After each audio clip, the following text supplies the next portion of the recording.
do people care about the facts once they've seen the sensational presentation of a trial such as the Simpson trial?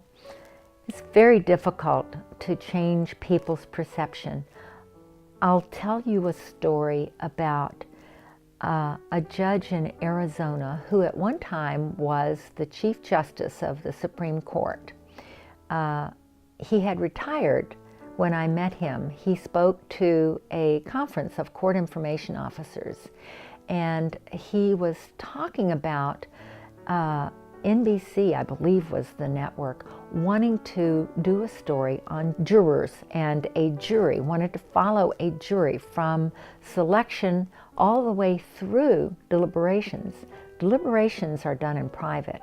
They're confidential. No one sits in on jury deliberations. So this judge, I think, really wanted to allow this to happen, but he said, I would make sure that the judge was not a Lance Ito.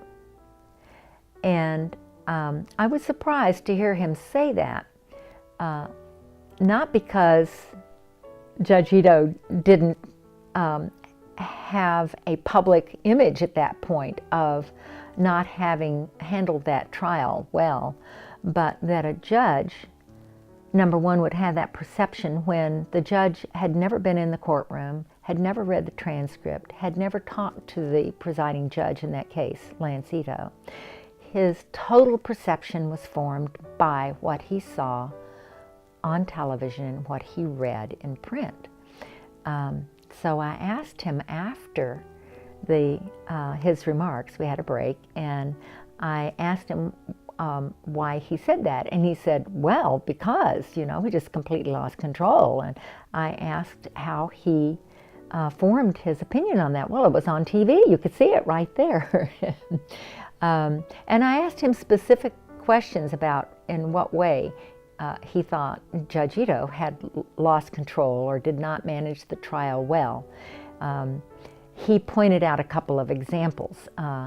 The lawyers grandstanding, for instance, on the steps of the courthouse, pontificating to the news media, either after the court was over or during lunch recesses, about their case and so forth. And I said, what would you have done? And he said, I would have had those lawyers in my chambers so fast their heads would have spun.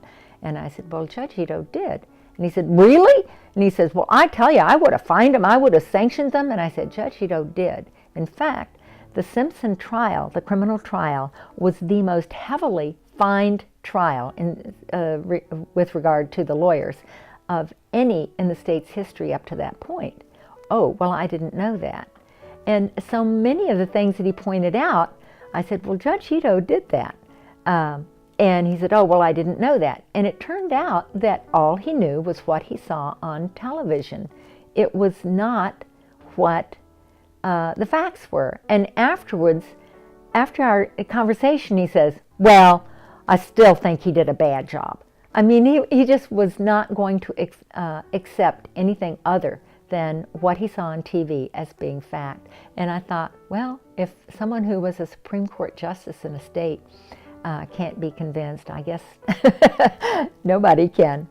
I have had an awful lot of people say to me after reading the book that they were surprised. It gave them a different view of things. It gave them a more favorable impression of Judge Ito. But universally, there's no way to change that public image that he now labors under. And I say he labors under.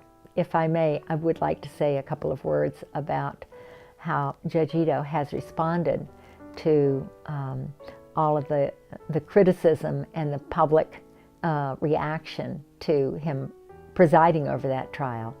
First, he never gave any public interviews after the trial was over. He unfortunately did do an interview very early in the proceedings. It was before jury selection had even begun.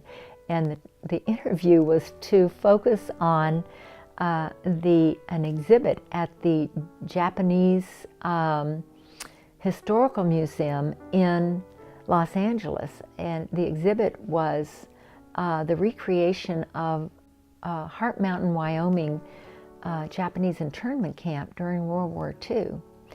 And Judge Ito's, the people who became Judge Ito's parents met there.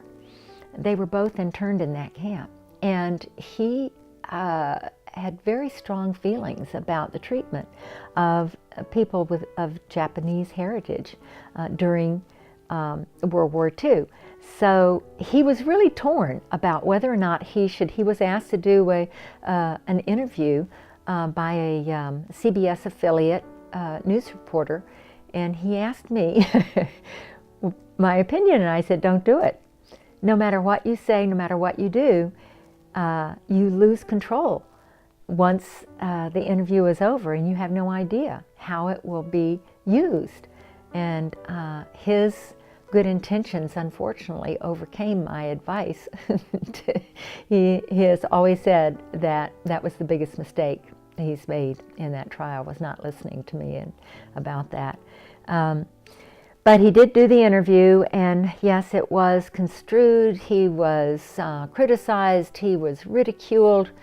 The interview was not supposed to touch on the trial or the case in any way, and the editors were just really creative, you know, and they did make it a very entertaining thing, and they stretched it over 6 days. They made it a 6-part series, which was, he put up a lot of conditions that a one-time interview was to air late night at the 11 o'clock broadcast and not repeated, and they violated everything. So, but after, I think he really did learn from that, and after the trial, he did not give any interviews to anyone. He did not speak publicly anywhere. He did not write a book. He did not capitalize in any way on the trial. Everybody else I know of involved in that trial at least wrote a book, and some made a lot of money. Others did not. He just wanted to continue doing what he thought was his mission in life, and that was to be a judge and to be as fair and as good a judge as he could. Many people, very few people know this, that he continued to allow cameras in his courtroom after all other judges practically in the state would not allow cameras in their courtrooms after that trial. But he did. He thought they had a right to be there.